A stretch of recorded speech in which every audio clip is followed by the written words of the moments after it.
ఒక సాధారణ కుటుంబంలో వచ్చిన వ్యక్తి ఎంపీ చేసే పార్టీ తెలుగుదేశం పార్టీ. ఆయన కూడా తాత ముత్తాతలు కూడా ఎవరు లేరు. కనీసం శ్రీనివాస్ తాత అయినా ఎంపీగా పనిచేశాడు. పైడితల నాయుడు బాగా ఎమ్మెల్యేగా పనిచేశాడు. కానీ అప్పట్లో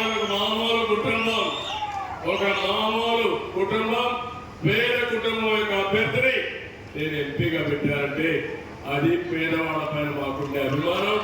ఇది చేస్తాం. మీరు కూడా ఆశీర్వదిస్తే రాబోయే పేదవాళ్ళ మనుషులు ఎక్కువ వస్తారు. సిద్ధంగా ఉన్నారా తల్లి మీరు? ఓకే. ఇప్పుడు మీరు ఏమైనా క్వశ్చన్ చెప్పాలన్నా సూచనలు ఇవ్వాలన్నా ఇవ్వండి. ఎవరైనా మాట్లాడాలంటే మాట్లాడండి.